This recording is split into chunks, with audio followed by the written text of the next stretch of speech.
जय हिंद दोस्तों, स्वागत है आपका मैथ्स मैजिक क्लासेस में। तो दोस्तों आज आप हम लोग बात करेंगे कि जो ग्रुप डी में जो 2022 में जो पूछे गए आपके प्रश्न है, 2022 में जितने भी पूछे गए प्रश्न हैं, हर एक शिफ्ट बाय शिफ्ट क्वेश्चन लेकर मैं आ रहा हूं। आप लोग जानते हैं कि एक सप्ताह से आप लोग का PYQ क्वेश्चन डेली चल रहा है, ठीक है। तो आज आपका जो बारी है 23 अगस्त को जो पूछे गए थे 2022 में शिफ्ट सेकंड में, क्या शिफ्ट सेकंड में जो पूछे गए प्रश्न थे वो हम आज वो सब प्रश्न को 25 VBI प्रश्न है उसको हम देखेंगे। और बाकी बात इसके प्रीवियस में जितना भी 22 हुआ था एग्जाम आपका 18-17 हुआ था, टोटल हम शिफ्ट में करा दिए। अभी तक आप वीडियो नहीं देखे हैं तो आप वीडियो जाके उसको क्वेश्चंस को देख सकते हैं। किसी भी प्रतियोगिता की तैयारी कर रहे हैं आप तो उसके लिए महत्वपूर्ण है, ठीक है।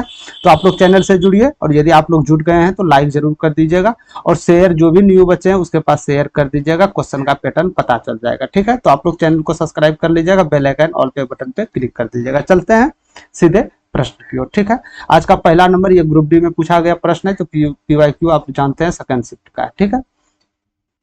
X square minus 7x plus 12 equal to 0 के मूल्य हैं, तो इसमें इसका मान क्या होगा आपको बताना है। तो आप लोग जानते हैं कि मूल्यों का योग जो होता है मेरे भाई माइनस बी बटे ए हो जाता है, और मूल्यों का गुणनफल हम निकालेंगे तो सी बटे ए, हमको फॉर्मूला ये पता है, ठीक है। यहाँ से आप निकल गए तो यहाँ से आपका ए का वैल्यू क्या निकालना पड़ेगा। ए का वैल्यू यहाँ एक्स है तो एक मान लीजिए एक्स का वैल्यू, बी का वैल्यू क्या है -7 मान लीजिएगा आप एक्स को एक रख के, ठीक है। और सी का वैल्यू आप 12 यहाँ रख सकते हैं, ठीक है। तो यहाँ से मेरा मूल्यों का योग और गुणनफल निकल के आ जाएगा। तो मूल्यों का योग मेरा निकल के यहाँ से क्या आया,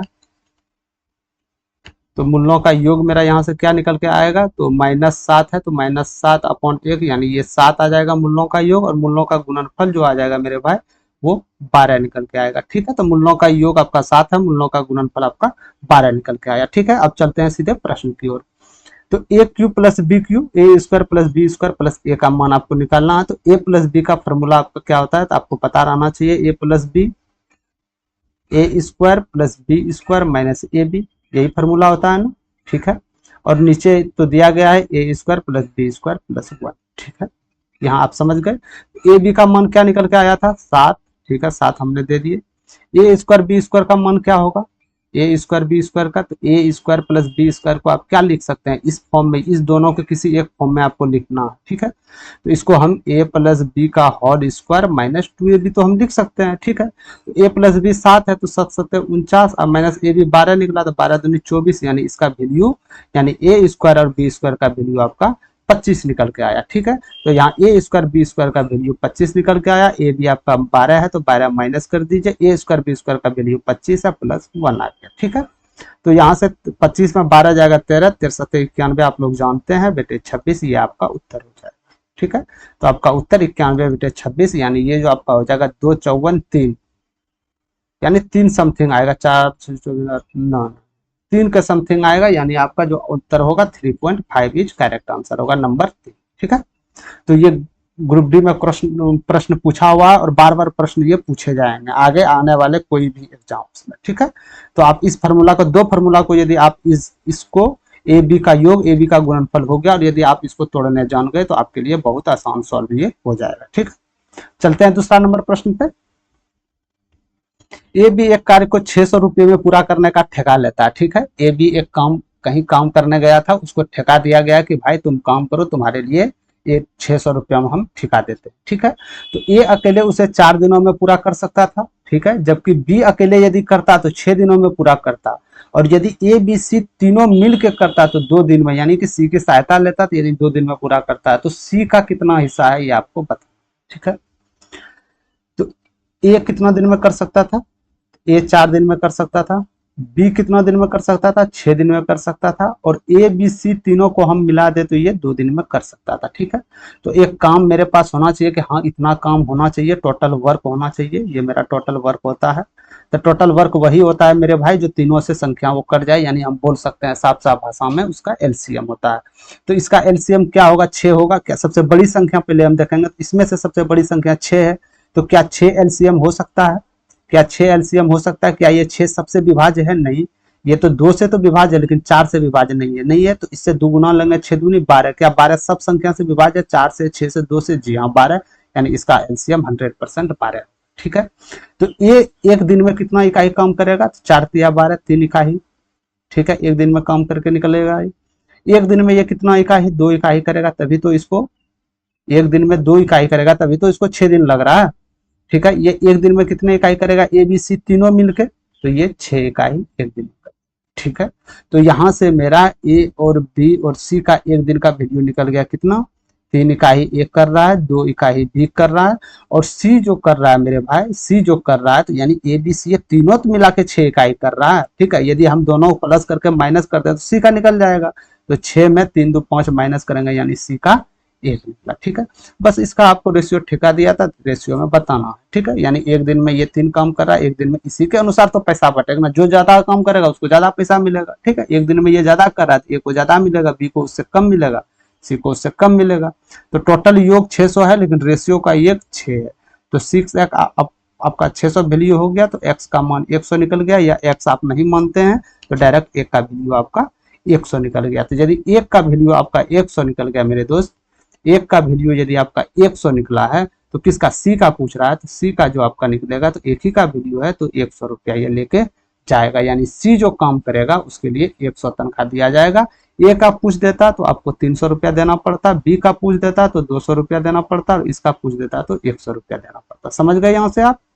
ठीक है, तो सबको एक दिन का काम इकाई करना है कि कितना दिन में काम टोटल कर रहा है, इसके अनुसार आपको वितरित करना है। ठीक है, कोई दिक्कत नहीं है। चलते हैं अगले प्रश्न पे। 2 या 5 से विभाजित 3 अंकीय संख्याएं की कुल संख्या कितनी है? ठीक है, 2 या 5 से विभाजित 3 अंकियों की संख्या कितनी, ऐसा 3 अंक की संख्या जो 2 या 5 से विभाजित। ठीक है, तो सबसे पहले हम 2 से विभाजित देख लेते हैं, 2 से कितना 3 अंकीय संख्याएं हैं जो 2 से विभाजित।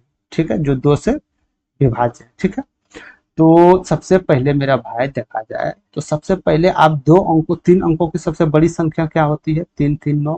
ठीक है, यानी इसमें यदि बटा 2 कर देते हैं, यदि ये पूर्ण संख्या कर जाए, तो यानी इसका मतलब जैसे आप देख लीजिए 2 से करते हैं ना, 3 अंकों की सबसे बड़ी संख्या 3 अंक ही कटाना है ना, तो मैक्सिमम 3 अंक कितना कटेगा, तो 2 चौके 8। ठीक है, 2 9 18। ठीक है, 2 9 18, यानी 499 ऐसा संख्या है, 1 से लेकर 999 तक 499 ऐसा संख्या है जो 2 से डिविजिबल। ये आप बात मान गए, ये आप बात मान गए कि 3 अंक की संख्याएं 999 तक 2 से विभाज्य होने वाली संख्याएं 499 है। ठीक है, लेकिन हमको 3 अंक की संख्या लेना है, लेकिन इसमें एड आपका 2 अंक भी संख्या हो रहा है, तो 2 अंक की संख्या को हमको माइनस करना है। तो 99 2 करेंगे तो 100 से नीचे विभाजित 999 से नीचे विभाजित होने वाली संख्या कितनी है, तो 2 चौके 8 और 2 9 18, यानी 49 ऐसी संख्याएं हैं जो 2 से नीचे डिविजिबल है, और 499 ऐसी संख्याएं हैं जो 1 से लेकर 999 तक 2 से विभाज्य है। ठीक है, यदि इसमें 2 अंक की संख्या, यदि 49 ऐसी संख्या है ना मेरे दोस्त कि 2 अंक की संख्या विभाजित है, यदि हम टोटल में घटा दें, नहीं समझे, जैसे मान के चलिए आपके पास 999 संख्याएं, 2 से विभाज्य इस पे कीजिएगा, 999 में 499 ऐसा संख्या है जो 2 से विभाज्य है, लेकिन हमको 3 अंकीय संख्याएं खोज रहा है, तो 2 अंक जो विभाजित करता है 2 से, उसको तो माइनस करना पड़ेगा, तो यही हम माइनस कर दे, तो जो मेरा शेष बचेगा वो मेरे पास 3 अंकीय संख्या विभाजित होगा 2 से। तो ये मेरा 2 का जो भी विभाज्य नियम है, 3 अंकीय संख्याएं कितना निकलेगा, 450, यानी 450 संख्याएं ऐसा 3 अंकीय संख्या होगा जो 2 से डिविजिबल। ठीक है, अब इसी तरह 5 से हम देख लेते हैं विभाज्य का नियम।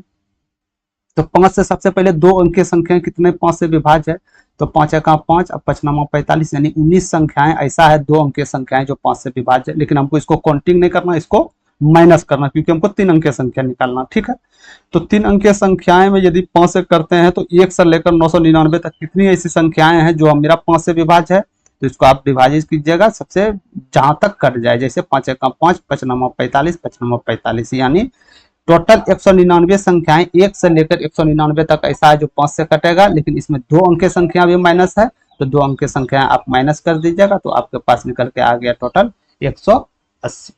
ठीक है, 180 टोटल निकल के चला आया। ठीक है, तो 2 और 5 से। ठीक है, अब हम देख लेते हैं 2 और 5 से विभाज्य होने वाली, दोनों से विभाज्य होने वाली संख्याएं कितनी है। ये माइनस हमको करना, क्यों करना होगा, क्योंकि यहाँ साफ साफ क्वेश्चन में बोला गया है 2 या 5 से, ना कि 2 और 5 दोनों से। ठीक है, तो 2 एंड 5, 2 और 5 से जो भी संख्या विभाज्य होगा मेरे भाई, तो क्या हम बोल सकते हैं कि वो संख्या 10 से विभाज्य 100% होगा। आपसे हम बोलते हैं कि टोटल कितनी ऐसी संख्याएं हैं जो 2 और 5 दोनों से डिविजिबल है, तो क्या हम बोल सकते हैं कि जो संख्या 10 से डिविजिबल होगा वो 2 और 5 दोनों से होगा। तो 10 से डिविजिबल जो आपका हो जाएगा तो ये आपका 99 होगा। 10 के नीचे कितना डिविजिबल होगा, 9 बार में पूरा पूरी, तो 9 बार में ये चला गया। 2 अंक की संख्या है। अब हम 3 अंक की संख्याएं देखते हैं 10 से, तो 10 9 90, 10 9 90, यानी कि 99 टोटल 3 अंक की संख्याएं 10 से डिविजिबल है। उससे नीचे 2 अंक की संख्याएं जो 9 है, इसको हम माइनस कर देंगे। टोटल मेरे पास 90 ऐसी संख्याएं हैं जो 10 से दोनों से डिविजिबल है, लेकिन हमको दोनों को माइनस करना होगा, दोनों का जिक्र नहीं किया गया है। ठीक है, तो 2 और 5 से कितना टोटल मेरे पास संख्याएं जिक्र हो गया, 8 5 13 के 3, हाथ में 1, 4 1 5, 630। 630 ऐसा संख्याएं हैं जो 2 से भी विभाज्य है, 2 से विभाज्य है और 5 से विभाज्य है। टोटल योग 630 हो गया। ठीक है, लेकिन 90 ऐसी संख्याएं जो दोनों से विभाज्य है, तो हमको 90 माइनस करना पड़ेगा। तो 9 4 13 हो गया, यानी 540 ऐसी संख्याएं होगी आपका, 540 जो 2 और 5 दोनों से विभाज्य होगा। समझ गए आप? समझ गए? आपको यहाँ पे हम समझाने के लिए इतना प्रोसेस किए हैं, बाकी बात इतना प्रोसेस आपको करना नहीं। ठीक है, आप यहीं से डायरेक्ट आप इतना लिख सकते थे। ठीक है, तो आपका टोटल 540 ऐसा नंबर है जो 2 या 5 दोनों से, 3 अंक की संख्या जो ऐसा 540 है जो 2 या 5 से विभाज्य। ठीक है, समझ गए? ऐसा क्वेश्चन बार बार ग्रुप डी में पूछे जाते हैं, यहाँ तक कि लोगों पायलट टेक्नीशियन में भी देखने आपको मिलेंगे। ठीक, चलते हैं अगले प्रश्न। एक माता, पुत्र और पुत्री का आयु का योग 70 साल है। ठीक है, एक मदर है, उसका सन है और उसका डॉटर है, यानी पुत्री है। टोटल आयु योग इसका 70 साल हो गया। ठीक है, यदि माता की आयु पुत्र की आयु का 3 गुना, साफ साफ बोला जा रहा है, यदि माता की आयु पुत्र के आयु के 3 गुना, हम लिख लेते हैं 3x, 3 गुना 3x। ठीक है, और पुत्री अपने भाई से 5 वर्ष बड़ी है, और पुत्री यानी डॉटर अपने भाई से, भाई का उम्र क्या था, x था, इससे 5 वर्ष बड़ी। ठीक है, बढ़िया। तो माता की आयु क्या होगी, तो टोटल ये मेरा रेशियो में आ गया। रेशियो में आने के बाद लेकिन टोटल इसका योग जो हो मेरे भाई 70 साल है।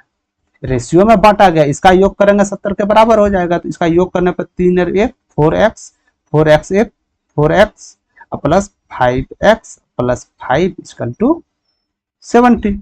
तो 5x बराबर 65, तो x बराबर 13, यानी x का वैल्यू 13 निकल के आपके पास आया। तो किसका आयु पूछ रहा है, माता की आयु पूछ रहा है। तो माता की आयु आपका क्या है, 3x है, तो 3 गुना x का वैल्यू 13 है, तो यानी 39 साल उसकी माता की आयु हो रही है। 39 साल is correct answer, option number C. समझ गए? टोटल योग दिया गया था, तो बस टोटल योग बराबर योग हमको करना था। टोटल 70 योग है, तो इसका भी यहाँ से दिया गया था, यहाँ से आराम से निकल जाता। ठीक है, कोई परेशानी नहीं है। चलते हैं अगले प्रश्न की ओर। 55 नंबर प्रश्न, 4 स्क्वायर प्लस रूट अंडर 8 का स्क्वायर है माइनस 4 रूट अंडर 25 माइनस 10, इसका मान क्या होगा आपको बताना। तो सबसे पहले 4 का स्क्वायर करते हैं तो 16 हो जाएगा। ठीक है, यदि 8 का हम स्क्वायर करके करते हैं तो ये रूट, इसका वैल्यू जानते हैं आप, कोई भी संख्या है मेरे भाई, ये जैसे रूट अंडर है तो 8 इसका वैल्यू हाफ हो जाता है। ठीक है, तो जैसे मान के चलिए रूट स्क्वायर पे पावर रूट अंडर है, तो यानी रूट स्क्वायर, इसका वैल्यू, रूट का वैल्यू आपका हाफ चले आएगा, तो हाफ हाफ कर जाएगा, यानी 8 ही आपका रहेगा। ठीक है, तो यहाँ आपका 8 रह गया, माइनस 4 गुना 5 हो गया यहाँ। ठीक है, माइनस 10 हो गया। ठीक है, तो 18 छः प्लस प्लस जोड़ेंगे, 18 छः 24, अब माइनस 20 10 30, यानी आपका जो उत्तर निकल के आएगा माइनस में जाएगा और -6 जाएगा। Is correct answer number B.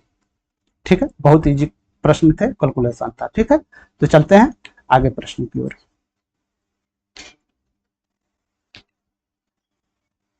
Root under 2x plus 9 plus X equal to 13 है, तो मूल ज्ञात करना है, ये मूल क्या है। ठीक है, तो ऐसा प्रश्न आप डायरेक्ट ऑप्शन से कीजिएगा तो आपके लिए बेहतर हो जाएगा। ठीक है, तो x का वैल्यू सबसे पहले आपको रखना है, प्लस माइनस में जो आप रखिए, तो x का वैल्यू सबसे पहले हम 8 रखते हैं। ठीक है, तो x का वैल्यू यदि 8 रखते हैं तो 8 दूनी 16, 16 9 25, रूट अंडर 25 का वैल्यू आपका 5 हो जाएगा और 8 यहाँ हो जाएगा, यानी 8 5 13। ये तो वैल्यू प्रूव हो रहा है, यानी एक संख्या आपका तो 8 होगा ही होगा। ठीक है, एक संख्या 8 होगा ही होगा, यानी ये भी हो सकता है। ठीक है, 6 हम देख लेते हैं, क्या 6 रखने पे होगा, 6 दूनी 12, अब 12 9 21, रूट अंडर 21, ये नहीं होगा, यानी ये नहीं हो सकता। ठीक है, 8 हो सकता है, 2 रखने पे क्या हो, 2 दूनी 4, 9 2 11, ये भी नहीं हो सकता है। क्या 8 रखने पे, 8 रखने पे हो गया, 20 रखने, 20 दूनी 40, 9 49, 7 हो गया। यदि हम इसको माइनस कर देते हैं तो 13 के वैल्यू बराबर, यानी आपका उत्तर करेक्ट नंबर 3 हो जाएगा। ठीक है, ठीक है, एक को प्लस रखना, एक को आपको माइनस रखना है, मूल ज्ञात करना है ना आपको। तो इसका पूर्व का वैल्यू बराबर एक्स का वैल्यू जो पुट करते वो 13 के बराबर आना चाहिए। तो उसका आंसर आपका option number C is correct answer. ठीक है, चलते हैं अगले प्रश्न पे। आज का 7वां नंबर प्रश्न, यदि एक समबाहु त्रिभुज का क्षेत्रफल 25√3 दिया गया सेंटीमीटर स्क्वायर में है तो त्रिभुज का प्रत्येक भुजा की लंबाई क्या होगी। तो हम जानते हैं मेरे दोस्त, समबाहु त्रिभुज का क्षेत्रफल जो हो जाता है, समबाहु त्रिभुज का क्षेत्रफल √3a²/4 यही तो होता है, आप लोग पढ़े होंगे। तो इसका वैल्यू तो आपके पास दिया गया है 25√3, तो √3 से यहाँ गायब कर दीजिए, √3 कर दिए। ठीक है, तो ए स्क्वायर का वैल्यू यहाँ से क्या निकल के आएगा, 25 चौके 100, यानी एक का वैल्यू आपका 10 निकल के आ जाएगा। यानी भुजा की संख्या जो आपका होगा मेरे दोस्त वो 10 सेंटीमीटर। समझ गए। तो सिंपल आपको ये फॉर्मूला याद रखना पड़ेगा जितना भी है। देखिए, यदि आपका 2D से सवाल 3D से सवाल आता है तो इसका सॉल्व करने के लिए एक ही आपका मात्र उपाय है, इसका आपका जितना भी फॉर्मूला सूत्र है, चाहे वो घनाभ का हो, चाहे वो घन का हो, चाहे वो बेलन का हो, चाहे वो बेलन का हो, चाहे वो आपका गोला का हो। ठीक है, तो ये सब का फॉर्मूला जितना भी होता है, पृष्ठ क्षेत्रफल हो जाए, आयतन हो जाए, कुल एरिया क्षेत्रफल हो जाए, ये सबको आपको याद रखना पड़ेगा, तब आप एक भी क्वेश्चन में नहीं अटकिएगा। ठीक है, तो ये सब आप कोशिश कीजिएगा कि जितना भी 2D 3D का फॉर्मूला है ये आपके मुंह पे रहे। ठीक है, तो ये भी आपका फॉर्मूला ये √3a²/4 ये आपका स्क्वायर हो जाता है। ठीक है, और ये फॉर्मूला निकलता है, कैसे निकलता है, जब हम शुरू करेंगे आपका टॉपिक जीरो बेसिक से जो हाई तक स्टार्ट करेंगे, तब हम जाके आपको बता देंगे ये फॉर्मूला आता कहाँ से। ठीक है, अभी के लिए चलते हैं 8वां नंबर प्रश्न पे। ठीक, और आप लोग से एक गुजारिश है कि आप लोग यदि इस क्वेश्चन को यदि आप सॉल्व करते हैं तो आप 25 में कितना क्वेश्चन आपका सही हुआ है, 25 हुआ या 24 या 23 हुआ है, आप ईमानदारी से कमेंट बॉक्स सेक्शन में जरूर बताइएगा। इससे आप ही का फायदा है मेरे दोस्त। फायदा ये है कि आपका तैयारी किस लेवल का है, कौन सा प्रश्न में आपको हिचकिचाहट या कौन सा प्रश्न में आपको ज्यादा तकलीफ होता है, वो आपको सामने निकल के आ जाएगा। ठीक है, बस उसी पे आप मेहनत थोड़ा सा ज्यादा फोकस कर दीजिएगा। चलते हैं प्रश्न की ओर। रानी की बहन की आयु उसकी आयु से 4 वर्ष अधिक है। यदि बहन की आयु 28 वर्ष है तो रानी की आयु उम्र क्या है। रानी की आयु बोला गया है, रानी की आयु उसकी बहन की आयु से 4 वर्ष अधिक है। तो यदि बहन की आयु हम x1 मान लेते हैं तो इससे 4 साल अधिक रानी का उम्र होगा ना। यदि रानी की बहन की आयु उससे आयु से 4 वर्ष अधिक है, रानी की बहन की आयु उसकी आयु से 4 वर्ष अधिक है, नहीं सॉरी, रानी की बहन की आयु जो है रानी से 4 वर्ष अधिक, यही तो बोला जा रहा है। रानी की बहन की आयु उसकी आयु से 4 वर्ष अधिक है। यदि उसकी बहन की आयु 28 वर्ष है तो रानी की आयु उम्र क्या है। तो यानी रानी की आयु से 4 वर्ष अधिक है, यानी ये इसका रेशियो हो गया एज का। ठीक है, लेकिन साफ बोला जा रहा है बहन की आयु 28 साल है, यानी कि x + 4 का वैल्यू आपका 28 के बराबर है। तो x का वैल्यू यहाँ से आपका चले आएगा 24। ठीक है, x का वैल्यू 24 निकल के आ गया। तो रानी का आयु पूछा जा रहा है, तो रानी का तो वैल्यू x है, तो x का मान 24 निकल के आया, तो 24 ईयर्स आपका is correct answer, option number 2। समझ गए। ठीक है, सिंपल कुछ नहीं करना है, इसमें डायरेक्ट x प्लस करके इसका वैल्यू बराबर कर देना था। चलते हैं अगले प्रश्न पे। निम्नलिखित में से कौन सी संख्या 7 और 11 दोनों से विभाज्य हैं। वो संख्याएं आपको ज्ञात करना है जो 7 से भी विभाज्य हो और 11 से भी विभाज्य।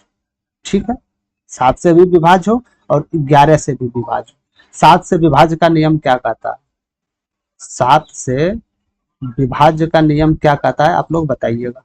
तो 7 का विभाज्य का नियम जो होता है, यदि 7 से कोई भी संख्या का आपको भाग देना हो, यदि आपको पता करना हो कि वो 7 से डिविजिबल है या नहीं है, तो कुछ मत कीजिए, जो संख्याएं हैं वो संख्या का इकाई अंक जो भी हो, जैसे मान के चलिए XYZ संख्या है तो इसके इकाई अंक को 2 से गुना कीजिए। ठीक है, तो यानी 2 से गुना करने के बाद आपका 2Z निकल के आया।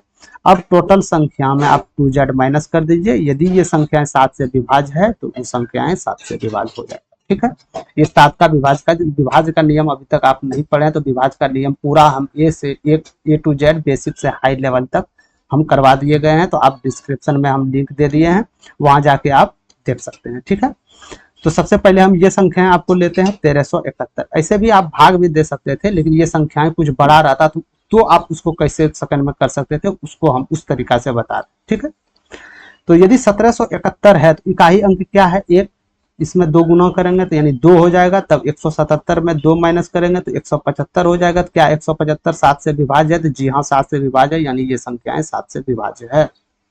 ये संख्याएं 7 से विभाज्य है। 11 का विभाज्य का नियम क्या बोलता है कि सम का योग विषम का योग का अंतर 0 या 11 होना चाहिए। यह छोटी संख्या है तो डायरेक्ट हम 11 से डिविजल करेंगे तो 11 हो गया, 6 हो गया, 11, यानी यही संख्या आपका होगा 1771। समझ गए? 1771 एक आपकी ऐसी संख्याएं है जो 7 और 11 दोनों से डिविजिबल। समझ गए?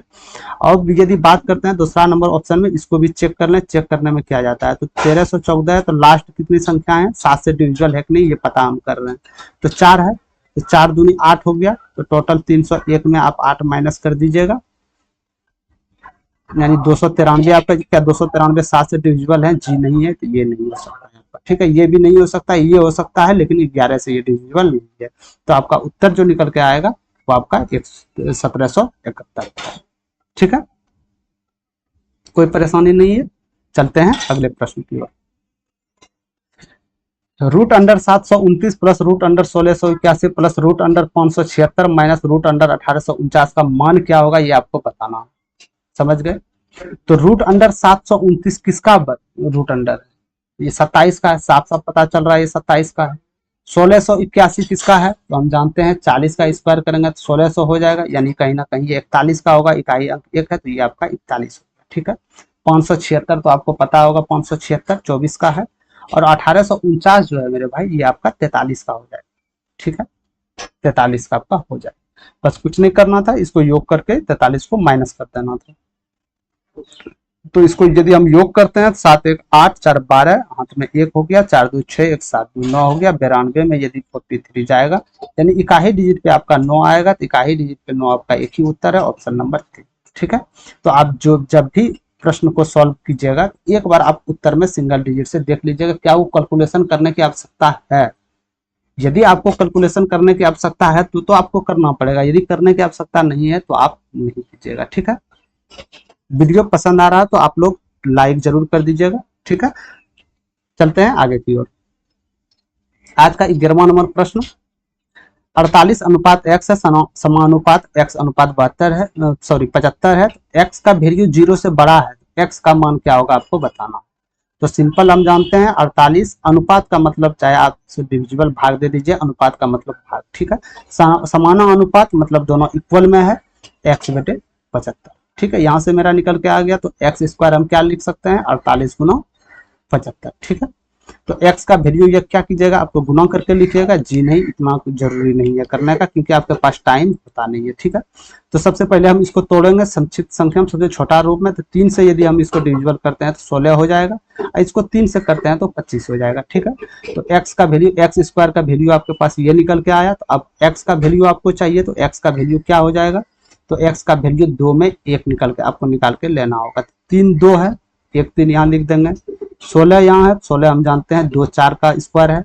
25 है, हम जानते हैं 5 का स्क्वायर। यानी x का वैल्यू जो निकल के आपके पास आया वो 60 निकल के आया, यानी x का वैल्यू जो होगा मेरे भाई आपका 60 इज करेक्ट आंसर। समझ गए? समझ गए? x का वैल्यू जो होगा 60 निकल के आया। क्या ये 0 से बड़ा है? 110% ये 0 से बड़ा है।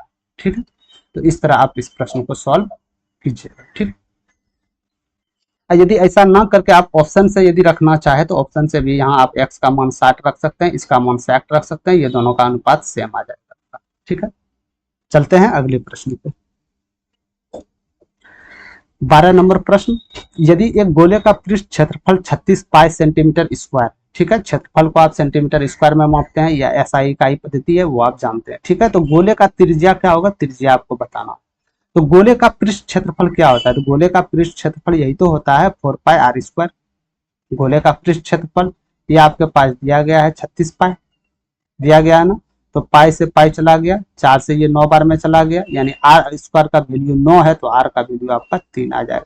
तो गोले का त्रिज्या कितना सेंटीमीटर में होगा, तो आपका 3 सेंटीमीटर इज करेक्ट आंसर। समझ गए?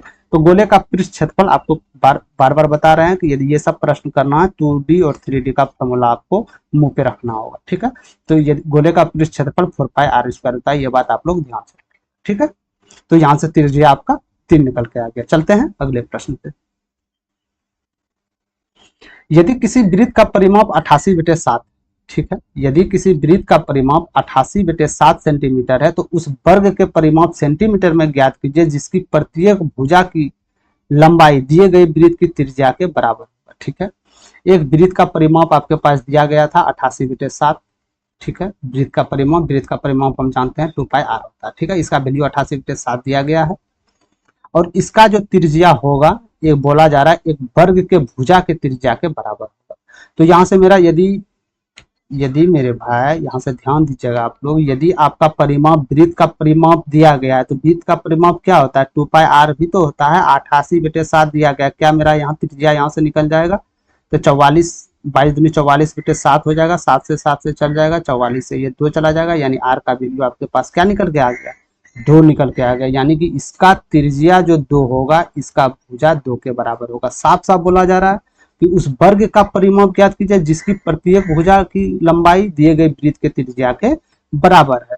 तो इसका त्रिज्या की लंबाई जो भी होगा इसका भुजा के लंबाई के बराबर होगा। तो आपका वर्ग का परिमाप खोज रहा है तो वर्ग का परिमाप होता है मेरे भाई, वर्ग का परिमाप जो आपका होता है 4a के बराबर हो जाता है, a का वैल्यू 4 है तो यानी परिमाप आपका 8 निकल के आ जाएगा। 8 इज आपका correct answer, option number 4 is right answer.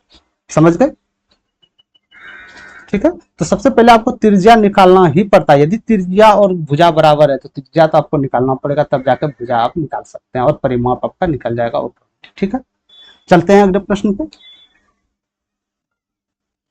Root under 29.4/25 का मान क्या होगा ये आपको बताना है। तो रूट अंडर हम लिख लेते हैं 29।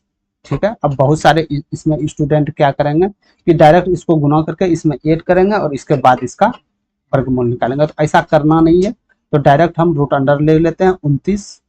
ठीक है, डायरेक्ट 29 ले लेते हैं और यदि आप इसमें इससे डिवाइड कीजिएगा तो कितना आएगा, दशमलव के बाद यहाँ 0 आ जाएगा, 25 है कहाँ 25 हो जाएगा, 150, 25 छक्के 150 आ जाएगा, यानी कि आपका जो भी उत्तर होगा 2916/100 इसका वर्ग करने पे। समझ गए?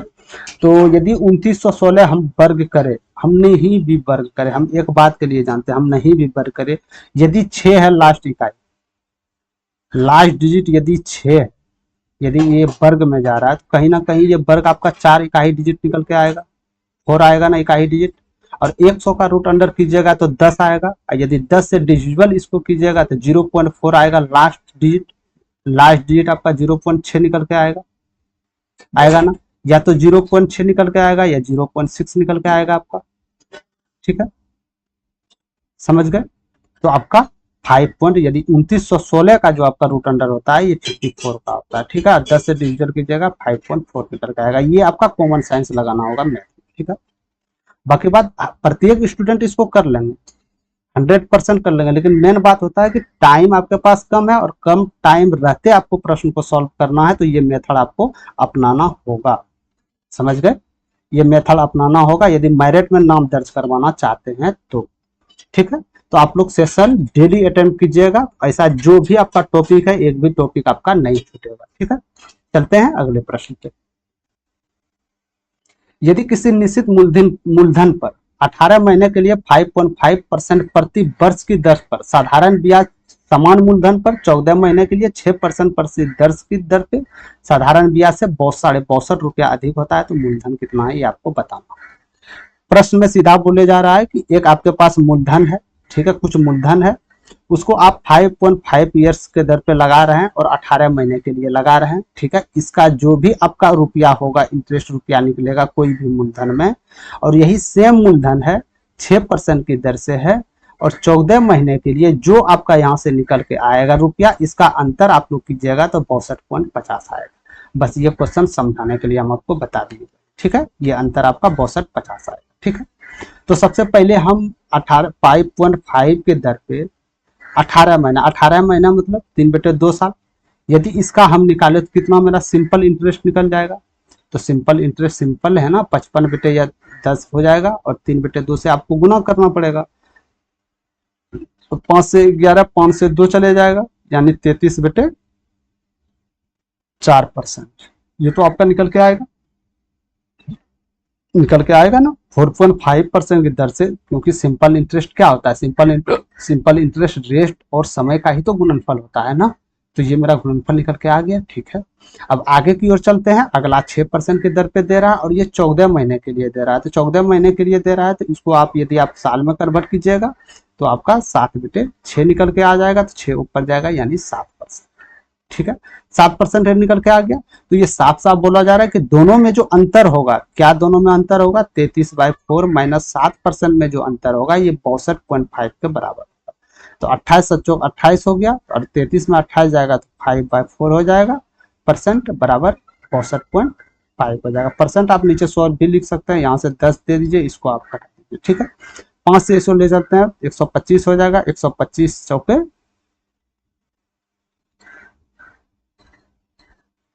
आपका 5000 उत्तर निकल के आ जाएगा। ठीक है, 40 है ये 0 0 कट गया यानी 5000 आपका ये मूलधन निकल के आ गया। ठीक है, आप इसको ऑप्शन से भी चाहे तो बना सकते हैं। 5000 रुपया यहाँ पे मूलधन आप रखिएगा और इसका जो भी इसका होगा, जो भी आपका यहाँ x निकल के आएगा, फिर यहाँ 5000 मूलधन रखिएगा, इसका सिंपल इंटरेस्ट y होगा, ये दोनों का अंतर कीजिएगा, पक्का 100% आपका 62.5 आ जाएगा।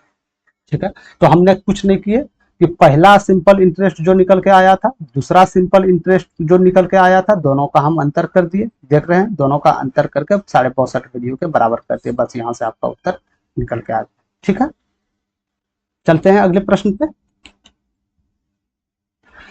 आज का 16 नंबर प्रश्न, एक व्यापारी ने एक वस्तु के मूल्य उसके क्रय मूल्य से इतना गुना अधिक अंकित किया। ठीक है, उसने उसे अंकित मूल्य के 17/20 पर बेच दिया, तो उस वस्तु का लाभ प्रतिशत क्या है ये आपको बताना है। ठीक है, तो एक वस्तु ने कोई इसका क्रय मूल्य था, तो क्रय मूल्य आप नहीं कुछ मानिए, तो क्रय मूल्य 100 मान लीजिए, क्योंकि 100 के अनुसार कंपेयर करना बहुत आसान होता है। ठीक है, हम क्रय मूल्य को 100 मान लिए। अब ये बोला जा रहा है क्रय मूल्य से इतना गुना अंकित मूल्य अंकित किया। ठीक है, तो अंकित मूल्य क्या हो जाएगा, अंकित मूल्य यही तो हो जाएगा। तो इसका वैल्यू 5 × 5 7/5 गुना तो है, इसका वैल्यू 7/5 तो है। तो क्रय मूल्य से 7/5 गुना अंकित किया, तो 100 का 7/5 कितना होगा, 140 तो ही होगा। अरे 100 का 7/5 कितना होगा, 140 तो ही होगा। ये तो मेरा अंकित मूल्य निकल के चले आया। ठीक है, निकल के चले आया। अब बोला जा रहा है उसे अंकित मूल्य के 17/20 पर बेच दिया गया। अंकित मूल्य इतना था, इसके 17/20 पर बेच दिया गया है। तो 17/20 पे बेचने का मतलब है कि 119 रुपया में ये बेचा। ये 129 रुपया आपका क्या निकला, विक्रय मूल्य निकला। तो पूछा जा रहा है उस वस्तु का लाभ प्रतिशत क्या है। आप खरीदे 100 रुपया में, अब बेच रहे हैं 119 रुपया में, क्या हम बोल सकते हैं 19% तो फायदा हुआ मेरे पास, 19% फायदा हुआ ना डायरेक्ट। ठीक है, या तो आप इस प्रोसेस से भी निकाल सकते हैं कि 19 रुपया ज्यादा हुआ 100 में, 100 में कितना 19%। ठीक है, आप ऐसे भी निकाल सकते थे, या 100 हम इसीलिए रखे क्योंकि इसमें लाभ निकालने में परेशानी ना हो, डायरेक्ट 19% इज करेक्ट आंसर। ठीक है, ऑप्शन नंबर बी। समझ गए, चलते हैं अगले प्रश्न पे। कोई आपको कोई भी प्रश्न जो हमने 15-16 क्वेश्चन हो चुका है, जिसमें कोई भी प्रश्न पे आपको दिक्कत हो या कोई तकलीफ हो, तो आप कमेंट बॉक्स में उस प्रश्न को लेकर बेझिझक आप कमेंट कर सकते हैं। उससे जो भी आप उससे होगा पूरी कोशिश करूंगा कि उसका आपका पूरा हम डिटेल्स में बता दें और एक भी सस्पेंशन ना रहे।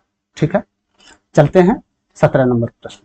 ठीक, एक बेईमान व्यापारी, ठीक है, अपने माल को क्रय मूल्य पर बेचने का दावा करता है, लेकिन गलत वजन का उपयोग करता है, इस प्रकार 25% का लाभ कमाता है। तो 1 किलोग्राम पर वो कितने अनाज देता है। ठीक है, एक बेईमान दुकानदार था, उसने क्रय मूल्य पर बेचने का दावा किया। उसने बोला कि भाई जो मेरा क्रय मूल्य जो हम खरीद के ला रहे हैं उसी खरीद पे हम बेच रहे हैं, हमको कोई प्रॉफिट नहीं हो रहा है। लेकिन उसने क्या किया, उसने वाट का प्रयोग कर लिया। वाट मतलब वजन का गलत उपयोग कर लिया। गलत उपयोग करने के बजाय उसको 25% प्रॉफिट हो गया। 25% प्रॉफिट होने का मतलब है 5/4 इसको फायदा हो गया। 5/4 का फायदा का क्या मतलब है, जो पहले 4 ग्राम बेचना चाहिए वो अब 5 ग्राम बेच रहा है, यानी जो इसको 1000 ग्राम होना चाहिए वो अब 800 ग्राम दे रहा है। यानी 800 ग्राम ये जगह पे 800 ग्राम दे रहा है, 1000 ग्राम के जगह पे 800 ग्राम दे रहा है, यानी 800 ग्राम इज करेक्ट आंसर। ठीक है, तो यहाँ से आपका 5:4 का वैल्यू आ गया।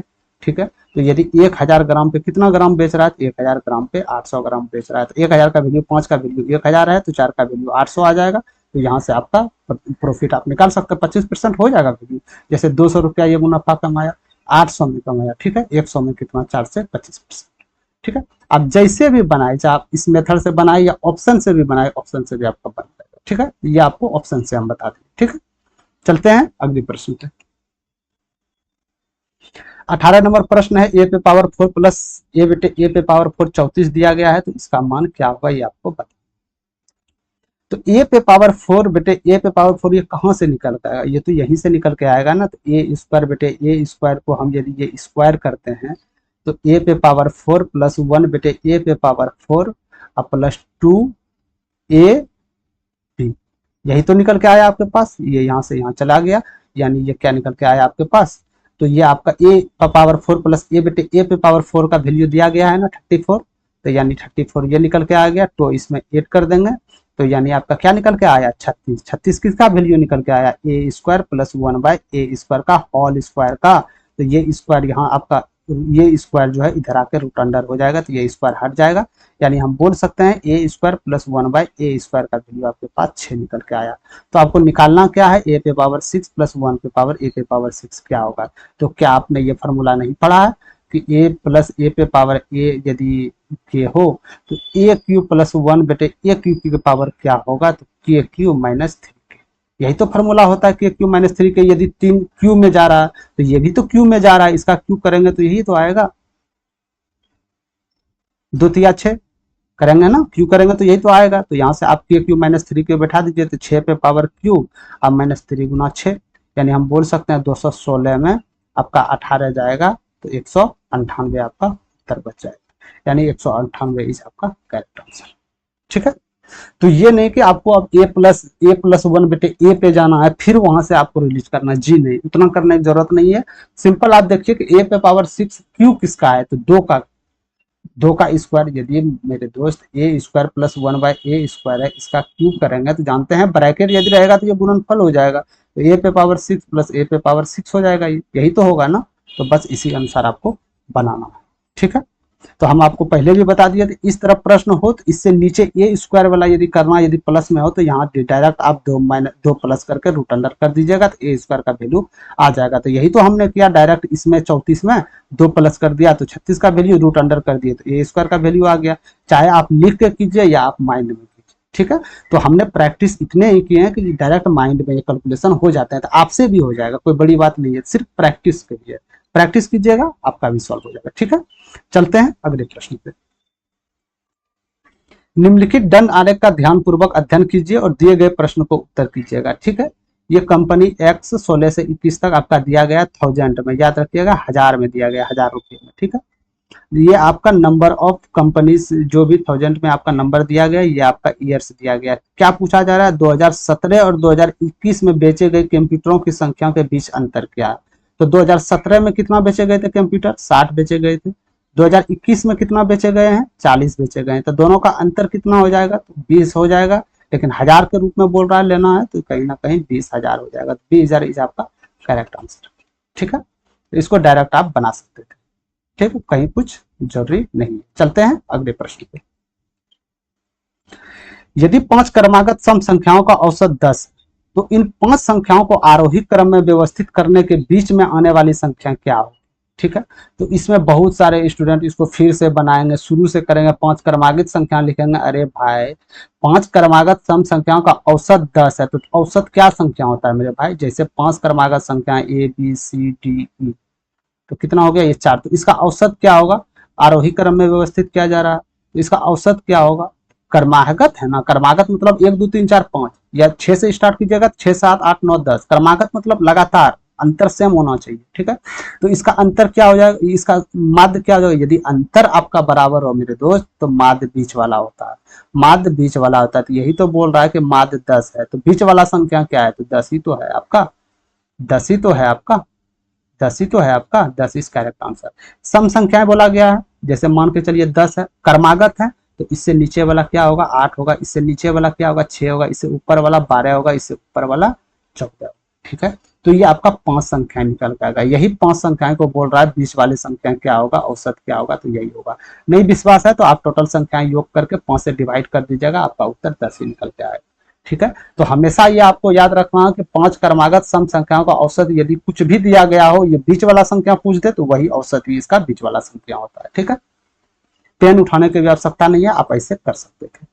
ठीक, तो ये कोई आपको अदर चैनल पे बताया नहीं जाएगा, सब इसी तरह आपको क्विकली ट्रिक्स के लिए, यदि आपको बहुत जल्दी समय में सॉल्व करना है मैथ को, तो आपको सेशन अटेम्प्ट करना होगा मेरे भाई। ठीक है, चलते हैं 21 नंबर प्रश्न पे। एक बेलन का वक्र पृष्ठ क्षेत्रफल ज्ञात कीजिएगा जिसका आधार की व्यास 14 मीटर और ऊंचाई 24 मीटर दिया गया हो। पाए का वैल्यू आप 22/7 लिख सकते हैं। तो ब्याज दिया गया है, तो ब्याज त्रिज्या का दुगुना होता है मेरे भाई, 14 मीटर है तो त्रिज्या यहाँ से 7 मीटर निकल जाएगा, और ऊंचाई आप लोग को 24 मीटर दिया गया है। पूछा जा रहा है वक्र पृष्ठ क्षेत्रफल ज्ञात करना है, तो वक्र पृष्ठ क्षेत्रफल, बेलन का वक्र पृष्ठ क्षेत्रफल क्या हो जाता है? बेलन का वक्र पृष्ठ क्षेत्रफल क्या होता है? बेलन का वक्र पृष्ठ क्षेत्रफल हो जाता है 2πr/h। यही तो होता है 2πr/h। तो 2 कीजिए, 22 का वैल्यू आप यहाँ पे लिख लीजिए, r का वैल्यू दिया गया है, ऊंचाई का 24 है तो 7 7 से चले जाएगा, तो यहाँ से आपका 44 गुना 24 आ जाएगा। यदि आपको इसको गुना करना है तो इकाई डिजिट पे 4 चौके 16 यानी 6 आएगा। कोई भी संख्या हो इकाई डिजिट पे आपका 6 उत्तर आ जाएगा, तो इकाई डिजिट पे 6 उत्तर, यानी ये दोनों तो ऑप्शन हो ही नहीं सकते, बाकी बात बचा ये ऑप्शन में। ठीक है, तो आप इसको डायरेक्ट सॉल्व कैसे कर सकते हैं? तो डायरेक्ट 24, यदि इसको करने में नहीं बन रहा है तो आप 24 को 2 गुना 12 लिख सकते हैं। ठीक है, तो 12 से कीजिएगा तो बरचौक 48, हाथ में 4 हो गया, बरचौक 48 4 52 हो गया, इसको 2 से कर सकते हैं। तो 8 दूनी 16 का 6, हाथ में 1 2 दूनी 4 1 5, यानी 56 आपका लास्ट आएगा। 56 इस करेक्ट आंसर, यानी आपका उत्तर 1056 निकल गया। ठीक है, तो इस तरह कैलकुलेशन करना है। 44 गुना 24 था, तो इसको आप 44 गुना 24 करने में चाहे आप कैलकुलेशन है तो 24 चौके 96 होता है, हाथ में 9 और 24 चौके 96 और 9 1056 इस तरह कर सकते थे तो आपका हो जाएगा, लेकिन आपको इस तरह गुना करने नहीं बैठ जाना है। ठीक है, तो इसको पहले गुना करेंगे, फिर इसको गुना करेंगे, फिर 8 करेंगे, ऐसे नहीं करना। ठीक है, इसको मिनिमम वैल्यू में तोड़ लेना है, इसके अनुसार आप कर सकते हैं तो आप इसको कर सकते हैं। ठीक है, तो ये आपका उत्तर निकल के चले आए। चलते हैं अगले प्रश्न पे।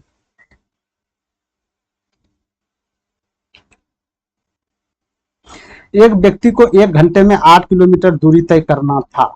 ठीक है, एक व्यक्ति को 1 घंटे में 8 किलोमीटर दूरी तय करना है। यदि कुल समय का 1/3 समय में उसने कुल 1/4 दूरी तय करता है, तो शेष समय में शेष दूरी तय करने के लिए उसकी चाल किलोमीटर पर घंटा में कितना होनी चाहिए ताकि वो सही समय पर गंतव्य पर पहुंच जाए। कहने का मतलब है कि 8 किलोमीटर आपको चलना है और समय आपके पास मात्र 60 मिनट है। 60 मिनट या 1 घंटा बोले बात बराबर है, मात्र 60 मिनट। ठीक है, तो पहले ये समय का कुल समय के 1/3, तो कुल समय 60 मिनट है, इसका 1/3 कर देंगे तो यानी 20 मिनट, यानी टोटल 1/3 20 मिनट में ये कितना दूरी तय किया होगा? तो दूरी का 1/4, तो दूरी 8 किलोमीटर था, इसका 1/4 यानी 2 किलोमीटर, इसका 1/4 2 किलोमीटर तो ही होगा ना, यानी 2 किलोमीटर चलने में मेरे भाई 20 मिनट का समय लग रहा है। तो बोला जा रहा है शेष दूरी 2 किलोमीटर चल चुका है, टोटल डिस्टेंस 8 किलोमीटर है। क्या मैं बोल सकता हूँ कि शेष दूरी जो मेरे पास बचा है 6 किलोमीटर बचा है शेष दूरी, यानी शेष दूरी जो बचा है मेरे पास, शेष जो बचा है 6 किलोमीटर। और टाइम शेष कितना बचा है? 60 मिनट टोटल टाइम था, 20 मिनट आप ऑलरेडी ले चुके हैं, तो 40 मिनट टाइम बचा है। तो बस पूछा जा रहा है कि पहुंचने के लिए कितना समय लगेगा। तो समय जो होता है मेरे दोस्त, कुल दूरी बेटे कुल चाल खोज रहा है ना, चाल खोज रहा है ना, तो चाल जो हो जाता है कुल दूरी बेटे कुल समय। समय कितना है? चाल आप दूरी आपका किलोमीटर में है, तो चाल भी आप समय भी आपका घंटा में लेना होगा। तो मिनट को घंटा में बदलने के लिए 60 से भाग देना पड़ता है, तो 6 गुना ये 60 ऊपर चले जाएगा, तो 6 गुना 60/40 हो जाएगा, यहाँ से यहाँ चला जाएगा, 4 से इसको आप कीजिएगा तो 4 का 4 यानी 3 और 3 यानी आपका 9 उत्तर आपका निकल के आ 9 चौके 36। ठीक है, तो 9 किलोमीटर प्रति घंटा के दर से यदि चलेगा तो 6 किलोमीटर चलने में इसको 40 मिनट में आराम से तय कर ले। ठीक है, तो ये आपसे पूछा गया सवाल। ठीक है, बहुत इजी सवाल था। इसको आप क्वेश्चंस को एक बार पढ़ना है, इस तरह प्रश्न करना है तो प्रश्न को एक बार पढ़ना है और धीरे धीरे एक एक करके आपको सॉल्व करना, पहले 1/3 फिर 1/4 फिर आगे इसी तरह सॉल्व करना। और ये एक चीज बहुत महत्वपूर्ण, ये ध्यान देना आवश्यक कि कहीं ये मात्रा यदि किलोमीटर है तो इसको घंटा में लेना होगा, ये मीटर में है तो इसको सेकंड में लेना होगा। ठीक है, चलते हैं आगे प्रश्न की ओर। tan थीटा बराबर 4 है तो 4 cos थीटा प्लस ये आपको इसका मान आपको निकालना है। तो आप इसमें क्या कीजिएगा, तो या तो आप इसमें ये फार्मूला यूज कर सकते हैं, लाल बटे कक्का, आप जानते हैं ना कि ये आपका साइन थीटा होता है, कॉस थीटा होता है, टेन थीटा होता है, लंब बटे कर्ण, आधार बटे कर्ण, लंब बटे आधार। ठीक है, तो ये हम करेंगे नहीं। और एक फार्मूला आप ये भी पढ़े होंगे कि टेन थीटा जो होता है मेरे भाई साइन थीटा बटे कॉस थीटा होता है, ये तो आप पढ़े होंगे कि टेन थीटा बराबर साइन थीटा बटे कॉस थीटा। तो टेन थीटा जो मान यहाँ दिया गया है तो साइन थीटा बटे कॉस थीटा, तो साइन थीटा का वैल्यू 4 है, कॉस थीटा का मान 1 है, तभी तो टेन थीटा का मान 4 निकल के आया। तो साइन थीटा का वैल्यू 4 का मान रखना, कॉस थीटा का 1 मान रखना। अब इस फार्मूला को डायरेक्ट हम यहाँ पुट करें तो कॉस थीटा 1 है तो 4 गुना 1 4 हो जाएगा, प्लस साइन थीटा आपका कितना है, साइन थीटा 4 है, तो यानी थीटा साइन थीटा 4 है तो 4 दूनी 8 हो जाएगा, अच्छी बात है। दो साइन थीटा कितना है आपका 4 है तो 4 दूनी 8 हो जाएगा, माइनस कॉस थीटा कितना है 1 है तो 1 हो जाएगा, यानी आपका 12/7 इंच आपका उत्तर आ जाएगा। ठीक है, 12/7 इंच करेक्ट आंसर। समझ गए? तो ऐसा सॉल्व आपको यहाँ इस पे मिलेगा। ठीक है, आप इस पे भी कर सकते थे। इस पे करने की वजह यह है कि मेरे दोस्त इस पे यदि कीजिएगा तो सबसे पहले देखिए जैसे टेन थीटा था, टेन थीटा क्या होता है लंब बटे आधार, तो सबसे पहले लंब 4 रखना पड़ता, आधार 1 रखना पड़ता, फिर कर्ण निकालना पड़ता, तो कर्ण आपका √5 हो जाता, तो √5 हो जाता है, तो फिर अनुसार आप इसको बैठाइए, फिर कैलकुलेशन कीजिए, बहुत लंबा समय जाता है। और बाकी बात यदि हम एक फार्मूला को इसमें यूज कर लेते हैं, यदि हम इस फार्मूला को यूज यहाँ पे कर लेते हैं तो मेरा समय घंटों का समय सेकंडों में हो जाता है। समझ गया? टेन थीटा बराबर होता है साइन थीटा बटे कॉस थीटा, बस साइन थीटा का मान 4 रख दिए, कॉस थीटा का मान 1 रख दिए, वैल्यू निकल के तैयार हो गया आपका। करेक्ट आंसर ऑप्शन नंबर आपका 1 हो गया। ठीक है, तो ऐसा सब प्रश्न वहां करके मानते हैं एग्जाम हॉल में आपका इतना सोचने की क्षमता नहीं होता है, बट प्रैक्टिस आप लोग कीजिएगा तो वो आ जाएगा। ठीक है, चलते हैं आज का लास्ट से दूसरा नंबर प्रश्न। ठीक, यदि 22, 25, 27, 24 और प्लस x का माध्य 26 है तो x का मान क्या होगा? तो माध्य क्या होता है? माध्य आपका होता है, बार बार हम बता रहे हैं, कुल संख्या का योग, कुल संख्याओं का योग। अब बेटे कुल संख्याएं, बेटे कुल संख्याएं। ठीक है, तो कुल संख्याओं का योग क्या हो जाएगा? इसका योग कीजिएगा आप, क्या हो जाएगा 7 4 11 5 16 16 2 18, हाथ में 1 हो गया तो 2 1 3 2 5 2 7 2 9 98, और एक संख्या है आपका x भी है प्लस x। अब कितनी टोटल संख्याएं, कुल संख्याएं हमको लिखना है तो 1 2 3 4 5, टोटल संख्याएं 5 है। इसको यदि भाग दीजिएगा तो माध्य आपका 26 निकल के आ रहा है, यही आ रहा है ना। तो 98 प्लस x बराबर, यदि आप इसको करते हैं गुणनफल तो 3 हो जाएगा, यानी 130। ठीक है, तो x बराबर क्या निकल के आ जाएगा? तो -98 इधर हो जाएगा, तो यहाँ आपका 2 हो जाएगा। ठीक है, और 9 3 12 हो जाएगा, यानी आपका 32, x का वैल्यू आपका 32 निकल के आ गया। ठीक है, 32 निकल, यानी x का वैल्यू इस जगह जो संख्या है आपका वो आपका 32 है। तो बस यही संख्या है आपका खोज रहा था कि x का वैल्यू क्या होगा, तो आपका 32 उत्तर होगा। करेक्ट ऑप्शन है। ठीक है, तो इसके लिए आपको माध्य का ये ज्ञात रहना चाहिए कि माध्य जो होता है कुल संख्या का योग बेटे कुल संख्याएं हो जाता है, यहाँ से आप निकाल सकते थे। अच्छी बात है, चलते हैं आज का लास्ट नंबर प्रश्न की ओर। PQR संयुक्त रूप से व्यवसाय शुरू करते हैं। ये सहमति हुई कि P 6 महीने के लिए 25,000 रुपये का निवेश करेगा और Q 5 महीने के लिए 44,000 रुपये का निवेश करेगा और R 3 महीने के लिए 50,000 रुपये का निवेश करेगा। कुल में से लाभ 1,04,000 रुपये है, तो P का लाभ क्या होगा ये आपको बताना। ठीक है, तो सबसे पहले हम P देते हैं। P कितना धन लगा रहा है इसमें? 25,000 लगा रहा है, तो 1000 को हम नहीं लिखते हैं क्योंकि ये जितना हम मिनिमम संख्या यहाँ लिखेंगे उतना मेरा सबसे कम समय लगेगा। आखिरकार ये संख्या यदि अनुपात में लिखना है तो ये हमको काटना ही है, तो यहाँ काटे ऊपर काटे बात बराबर। तो P 25,000 रुपया लगा रहा है, कितना महीना के लिए? 6 महीना के लिए। ठीक है, अच्छी बात है। Q कितना हजार लगा रहा है? 44,000 रुपया लगा रहा है, कितने महीने के लिए? 5 महीने के लिए। ठीक है, R कितना लगा रहा है आपका? 50,000 लगा रहा है, कितने महीने के लिए लगा रहा है? 3 महीने के लिए। ठीक है, तो ये आपका टोटल लाभ का अनुपात हो गया। ठीक है, तो इसको आप और रेशियो में यदि कन्वर्ट करना चाहते हैं, सबसे मिनिमम रेशियो में तोड़ना चाहते हैं तो और अच्छा हो जाएगा। तो सबसे पहले क्या इसमें देखिए कॉमन सबसे क्या कट रहा है? 5, तो ये 5 से 25 हो जाएगा आपका। समझ गए? ये 5 से 25 हो जाएगा, ये 5 चला जाएगा, ये 5 से 10 चला जाएगा। ठीक है, क्या अब ये संख्या किसी से कट रहा है? 3 से देखिएगा, तो एक बार लिख लेता हूँ। 5 6 5 30, ये 44, ये आपका 30। ठीक है, ये संख्या यही निकल के आया। इसको यदि आप 2 बार में और कन्वर्ट करना चाहते हैं तो 2 से 15 हो जाएगा, 2 से 22 हो जाएगा, 2 से 15 हो जाएगा। यानी कहने का मतलब है पी क्यू आर का जो लाभ का अनुपात होगा मेरे दोस्त 15, 22, 15 हो जाएगा। ठीक है, लेकिन लाभ का अनुपात इतना, लेकिन टोटल लाभ आपका 1,04,000 रुपया है। ठीक है, 1,04,000 रुपया है। तो टोटल योग करने पे मिनिमम रेशियो का वैल्यू क्या आ जाएगा, तो 15, 15, 30 हो जाएगा, 30, 12, 52 हो जाएगा। तो यानी 52 का वैल्यू आपका 1,04,000 रुपया है। तो एक का वैल्यू यहाँ से आपका 2,000 रुपया निकल जाएगा, एक का वैल्यू 2,000 निकलेगा। तो पूछा किससे जा रहा है, तो पी द्वारा राशि क्या था, तो पी 15 है। तो 15 से 2,000 को आप मल्टीप्लाई कर दीजिएगा, तो 15 दूनी 23,000 रुपया आपका निकल के आ जाएगा। यानी 23,000 रुपया is correct answer, 23,000 is correct answer, option number A. समझ गए। तो यहाँ हम 25,000 क्यों नहीं लिखे, तो आप यहाँ समझ गए कि जब हमको मिनिमम में ही लाना था तो वो संख्या हालांकि कट ही जाएगी, तो क्यों मैं इसको यहाँ लिखूं समय करने के लिए। ठीक है, तो आप इस अनुसार बना सकते हैं। ये मेरा लाभ का अनुपात निकल चुका है, तो बस लाभ के अनुपात में सबको बांटना है। तो ये इसका अलग लाभ, इसका अलग लाभ, इसका तीनों को लाभ जोड़ देंगे तो क्या मेरा इसके बराबर हो जाएगा। इसके बराबर होने पे एक का वैल्यू निकल जाता है, तो एक का वैल्यू निकालने पे सबका मेरा धन निकल जाएगा।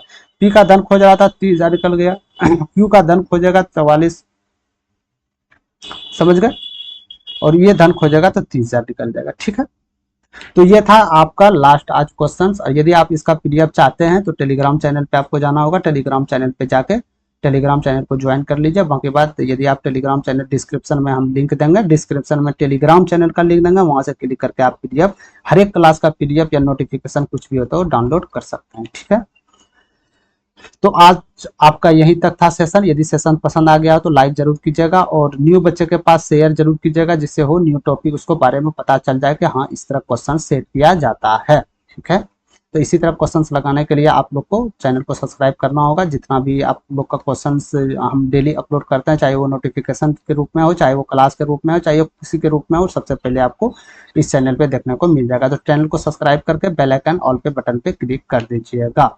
ठीक है, तो आज के लिए इतना ही, धन्यवाद। मिलते हैं किसी और नेक्स्ट क्लास या नेक्स्ट नोटिफिकेशन के साथ। जय हिंद।